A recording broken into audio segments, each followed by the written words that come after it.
Bom, vamos lá. Olha só, falar para vocês ficarem atentos que o trabalho prático final, parte um, é para ser entregue até sexta-feira agora, dia 20 de novembro, tá? Então daqui 3 dias. É, basicamente é vocês apresentarem os requisitos em um diagrama de classes desse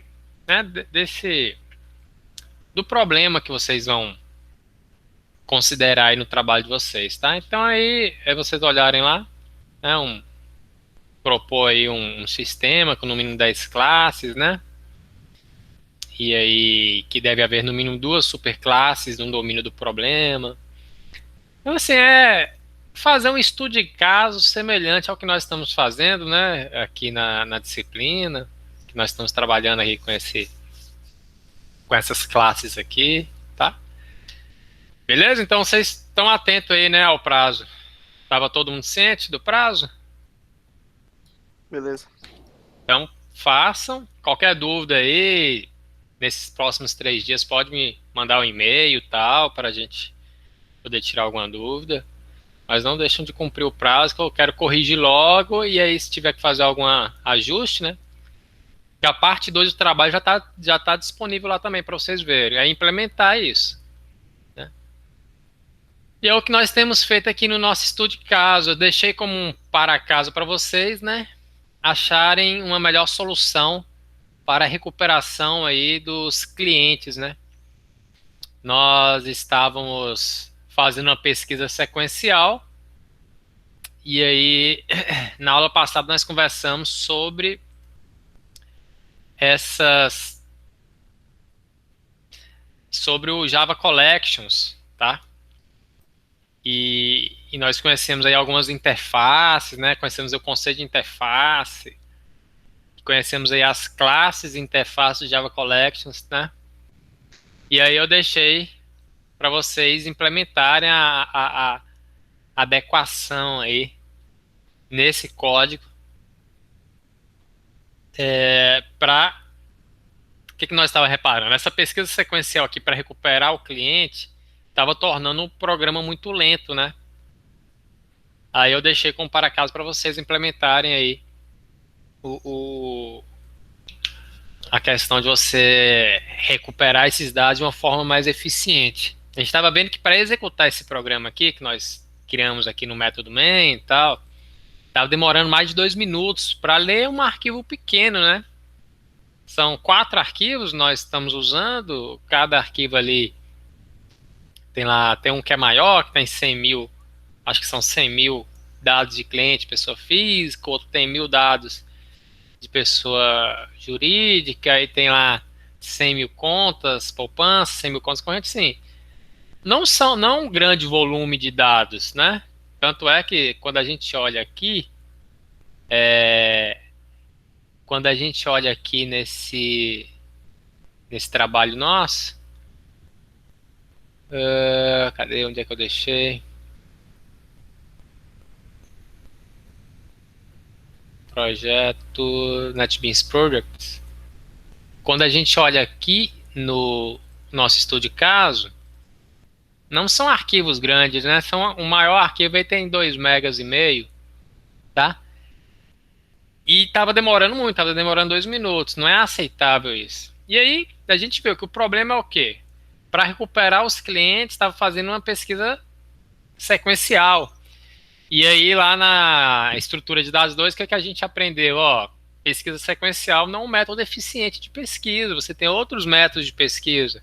Você tem pesquisa binária, você tem árvore de pesquisa e temos também aí tabelas hash, que vamos falar assim, uma implementação em alto nível de uma tabela hash é um mapa, em que você relaciona um código a um objeto. E aí nós vimos que o Java Collection traz a interface map. E vimos que tem a implementação hash map, tá? E aí foi falado de ser a melhor solução. Alguém chegou a fazer aí a implementação? Eu fiz. Você pode compartilhar sua tela com a gente, Lucas, e mostrar o que você fez? Tá. Deixa Eu eu vou achar parar aqui como minha, é que é. eu vou parar minha apresentação aqui e você comanda aí.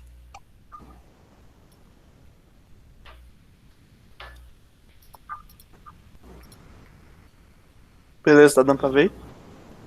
Tá carregando ainda, vamos ver. Ah, tá. Agora foi.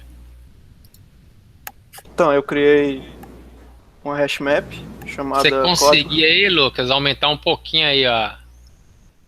Deixa eu ver aqui. Ah, não, Espião. tá dando pra ver. Eu não sei se os demais aí conseguem enxergar. Eu não lembro Aqui como é que tá bem aumenta. pequeno, mano. Ctrl mais não vai não? Quanto mais. É não. Tentando aqui.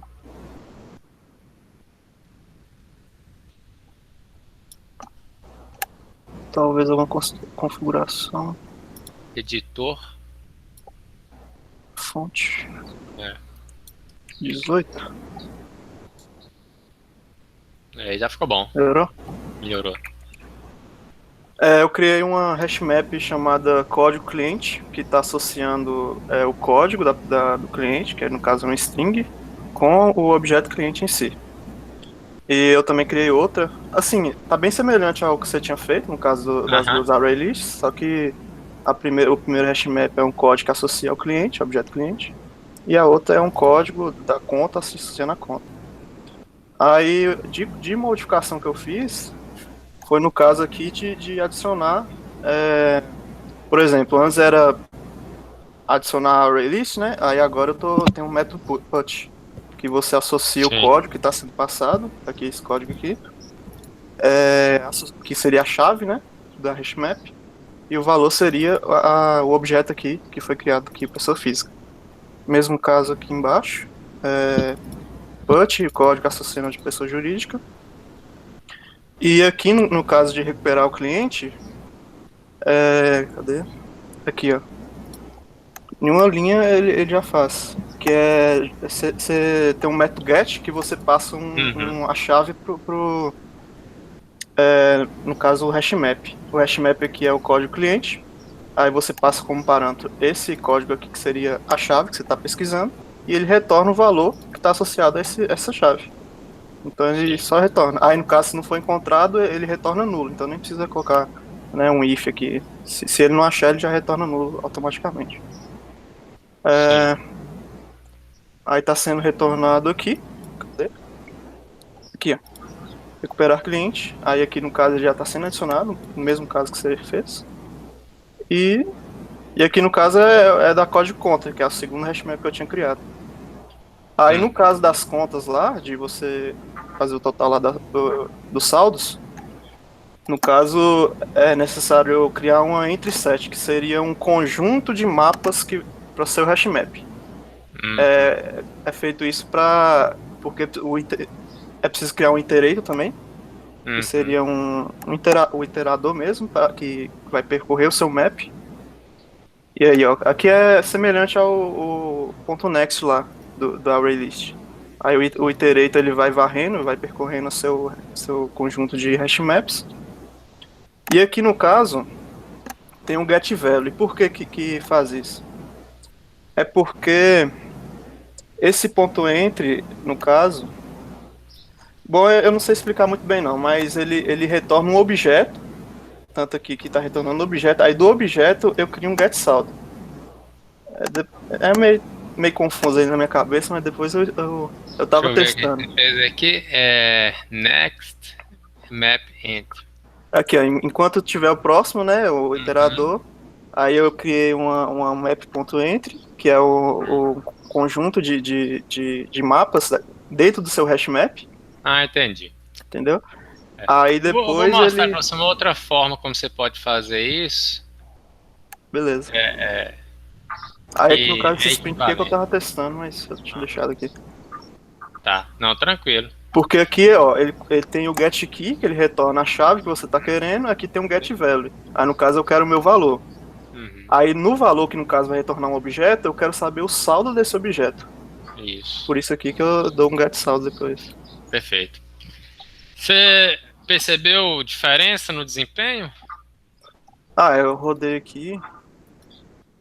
Tava dando 1 segundo só de tempo. Aí, tipo assim, eu tava printando, né, pra ver se tava dando tudo certo, no caso dos saldos, aí realmente tava carregando tudo. Que eu vou tirar aqui os comentários. Bom, beleza, ótimo. É... É, aqui a chave e tal. Ah, tá, você tá Chave, imprimindo valor, por um. saldo. Aí vai ficar mais lento mesmo, você tá Isso. imprimindo por É, um. no caso fica mais lento. É, Mas aqui ele tá beleza. mostrando, né, a chave aqui, o valor que seria o objeto e aqui o saldo do objeto. Pessoal, vou fazer o seguinte aqui. Pode encerrar aí, Lucas, sua Beleza. apresentação. Deu pra gente pegar. Então, só pra... Deixa eu compartilhar minha tela de novo.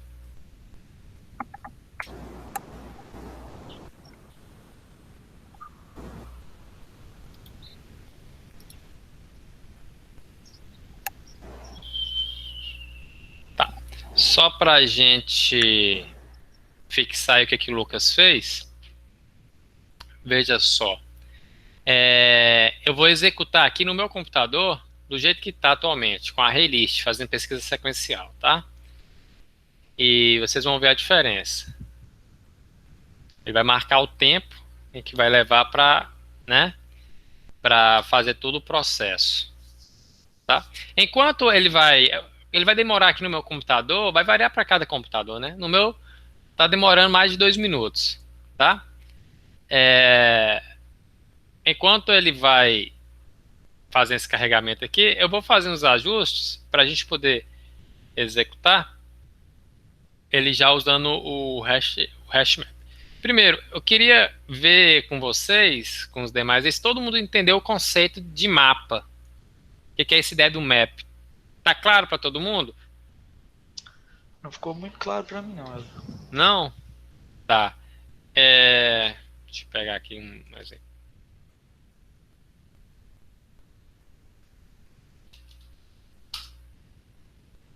Deve ter alguma imagem que escreve.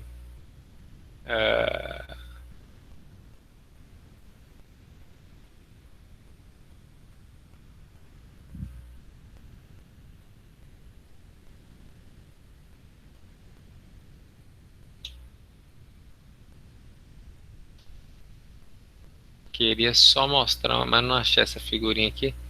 Tá, enfim, deixa pra lá. O que eu tô querendo exemplificar aqui para vocês é o seguinte: qual que é a ideia de um mapa? Ou dicionário, né? Tem linguagem que ao invés de chamar de mapa, chama de dicionário. A ideia é que você tem um código que está associado a um objeto, tá? Então, por exemplo, eu tenho um cliente que tem um código. Eu vou guardar um mapa disso. Aquele código me leva até aquele objeto. Aí, para cada objeto, eu tenho um código cliente. Então, eu faço acesso direto. O que acontece? Na pesquisa sequencial, você tem que percorrer toda a lista, né? Você vai verificando um por um. Esse aqui é fulano? Não. Esse aqui é fulano? Não. Até você achar ele. A ideia de um mapa, você já cria a associação da chave com o objeto. Então, eu quero esse objeto, eu imediatamente já consigo acessar ele por meio da chave dele. E o hash map, ele usa aquela estrutura de tabela hash. Está lembrada do conceito de tabela hash? Sim, sim. Ele mantém toda aquela estrutura de tabela hash, ele implementa isso. Então, ele pega aquele código, joga calcula o código hash dele, e com isso ele implementa o código hash para alguma lógica, né, para armazenar isso na tabela hash, e consegue fazer acesso direto àquele objeto. Então, voltando aqui, está executando ainda, hein? Não terminou de executar. Qual que é a ideia? Quando você tem que fazer uma pesquisa em um conjunto de objetos no Java, a classe, a interface HashMap, ela vai ser muito mais eficiente para pesquisa do que você ficar percorrendo uma lista. Então, ao invés de você usar um list, você pode usar um hash, ou desculpa, um map, tá? Só que não é um mapa de apenas cliente, vai ser um mapa de um código para o cliente. O cliente, o código dele é de qual tipo? O código dele é do tipo string. A chave do cliente é do tipo string, correto? Então, o que que a gente faz? A gente vai falar que eu tenho um mapa de uma string para um cliente. Só importar aqui. Importei o map. Então, eu tenho um mapeamento, Denilson. Eu estou mapeando um código em string para o cliente. Aquele código único vai me levar àquele único cliente, tá? Então, eu vou manter o mesmo nome aqui, ó, clientes. E aqui vai ser um new hash map, tá?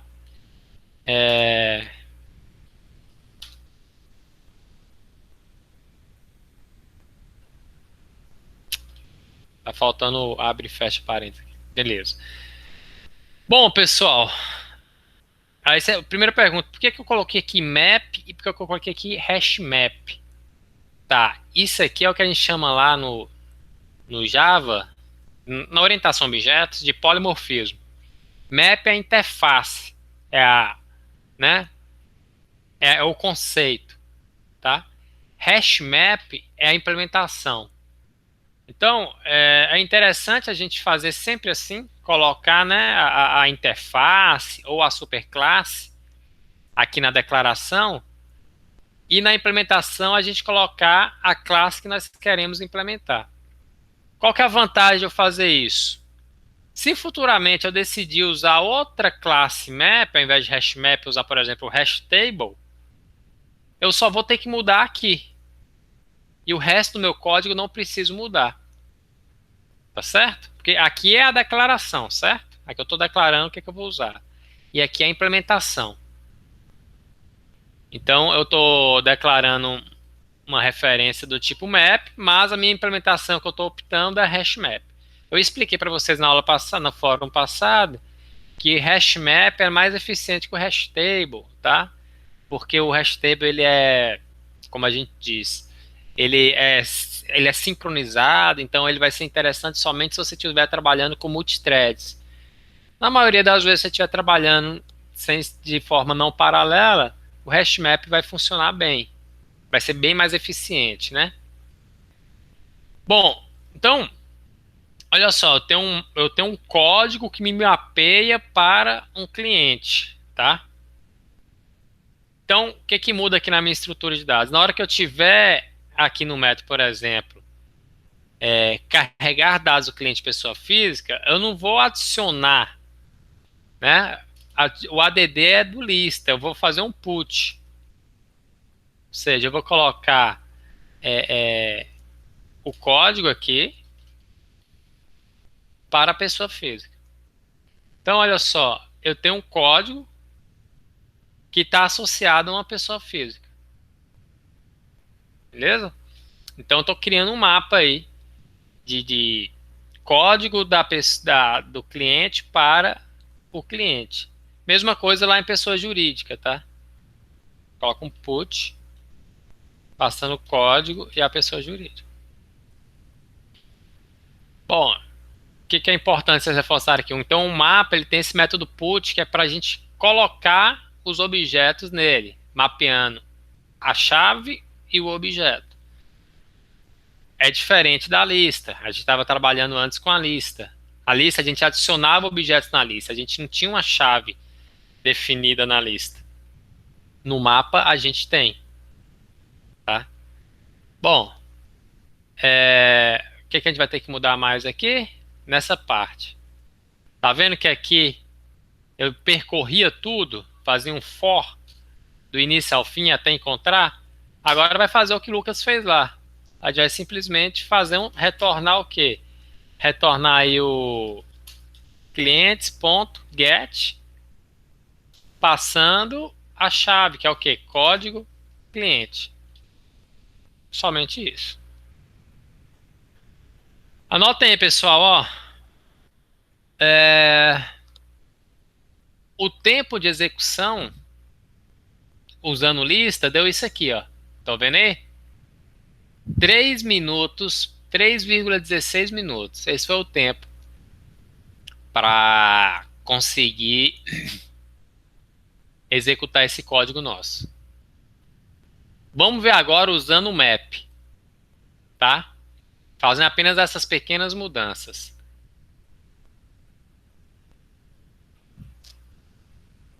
Acabou. O tempo foi 0,007283 minutos. Ou seja, foi segundos, né? Menos de segundo, eu acho. Tá? Você vê que o tempo aqui, ó, deu menos de um segundo. A gente reduziu um tempo de 3 minutos para menos de um segundo. Você vê a eficiência de você usar uma estrutura de dados de pesquisa mais adequada. Então, você usar um map, ele é O de 1, né? Aquele código já consegue imediatamente acessar o objeto. Se você não usa um map e usa uma pesquisa sequencial, você viu que não fica eficiente. Tá? Então, assim, quando você tem uma situação como essa, tem que saber usar quais estruturas de dados que nós temos para implementar o nosso problema. Eu vou aproveitar aqui, pessoal, só ver se esclarece mais, para não ficar dúvida. Deixa eu pegar esse material aqui. Eu acho que tem algum exemplo interessante para considerar aqui. Aqui, o Denilson. Então a ideia é fazer um mapeamento, tá? É como se fosse um glossário de um livro, tá? Tipo, você chega no final do livro, tem lá o glossário que fala, ó, esse termo aqui aparece nessa página, ou essa sigla corresponde a essa palavra. É nesse sentido a ideia de um mapa. Então, por exemplo, você vai ter um conjunto de chaves e um conjunto de valores, de objetos. A ideia é que essa chave te dá um mapeamento direto para os objetos, tá? E aí você pode ter, inclusive, duas chaves diferentes fazendo um mapeamento para o mesmo objeto. Isso é aceitável no, no hash map, no map, tá? No mapa. O que não vai ser aceitável é você ter duas chaves iguais apontando para objetos diferentes. Você não vai conseguir ter duas chaves iguais num mapa, tá? Não vai existir isso. Então a ideia do mapa é fazer essa indexação aí, tá? E aí fica bem mais eficiente. Ok? Bom, fazendo isso, resolveu o nosso problema. Mas você não mudou a conta para map. Por enquanto, eu não preciso mudar a conta para map. O que nós fizemos até agora aqui, a conta em lista, né, os dados das contas em lista, está funcionando bem, tá? Então a gente não precisa preocupar com isso por enquanto. Beleza? Então nem vou mexer nisso hoje.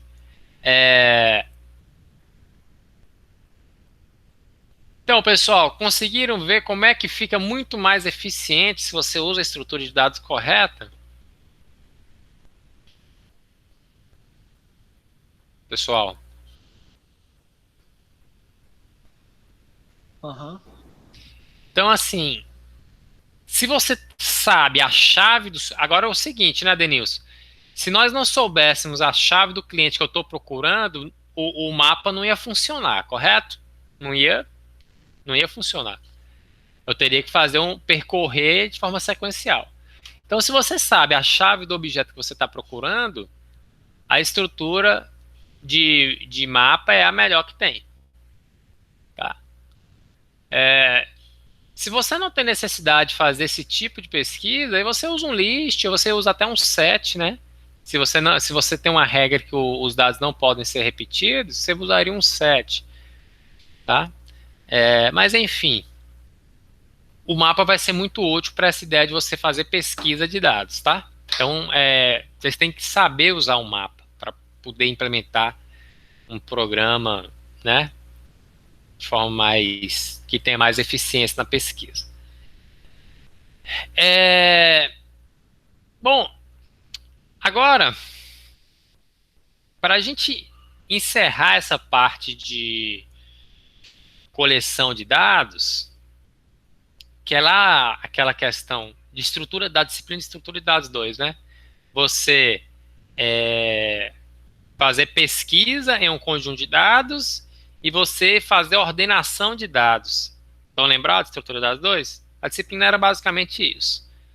Para a gente fechar isso, desse processamento de dados, eu vou passar um para casa para vocês, para vocês trazerem para quinta-feira, no nosso próximo fórum, uma ordenação, tá?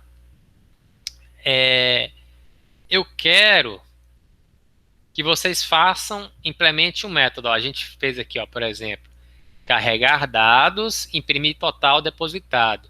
Eu vou criar um novo método aqui, que vai ser, por exemplo,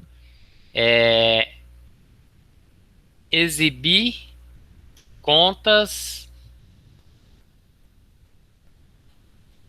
ordenadas pelo nome do cliente.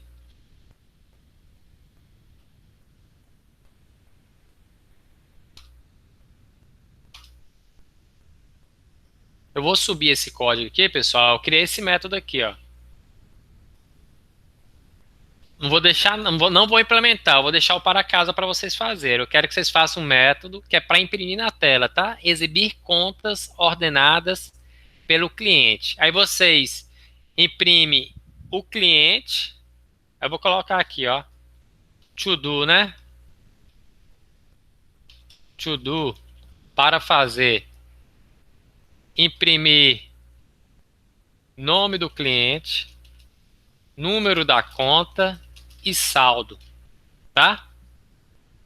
Então eu quero saldo de forma ordenada pelo nome do cliente, tá? Então eu quero que vocês façam essa implementação. Vocês vão pegar lá as contas, vocês vão ter que imprimir ela de forma ordenada. Só que vai ser ordenada por quê? Pelo nome do cliente.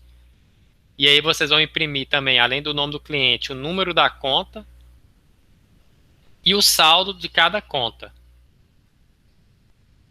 Vocês entenderam o que tem que ser feito?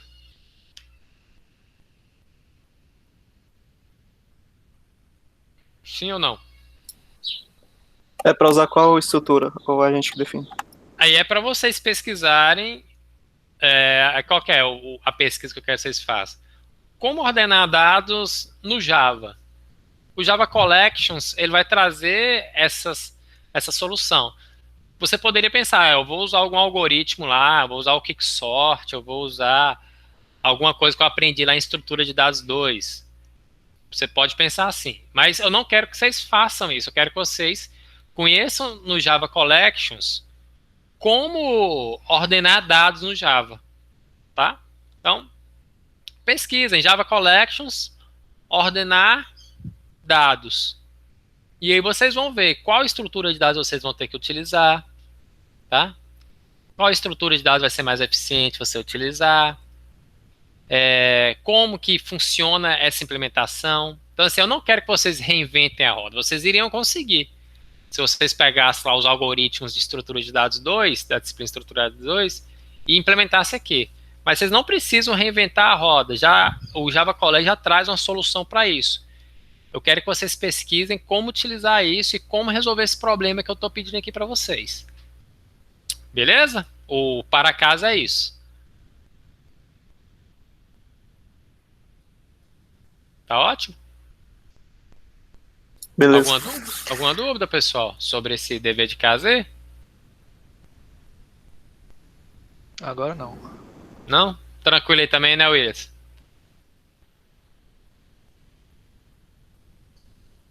Tranquilo. Beleza. Então, pessoal, mais alguma dúvida sobre a disciplina? Sobre o trabalho? Nenhuma? Então, eu vou encerrar por aqui por hoje. Ô, Helder, esse diagrama de classes, ele, que a gente vai enviar agora, né, de modelagem, ele pode ser alterado futuramente, né? Caso apareça alguma coisa a mais. Pode, pode. A ideia é que eu vou corrigir ele, então logo vocês me entreguem, eu vou corrigir ele. Aí eu vou analisar o que vocês propuseram e aí eu vou combinar de vocês fazendo as adequações necessárias para no trabalho final vocês seguirem no caminho correto. Tranquilo? Tranquilo. Então, beleza. Então, pessoal, um abraço. Até quinta-feira. Valeu. Valeu aí. Um abraço. Até, Helder.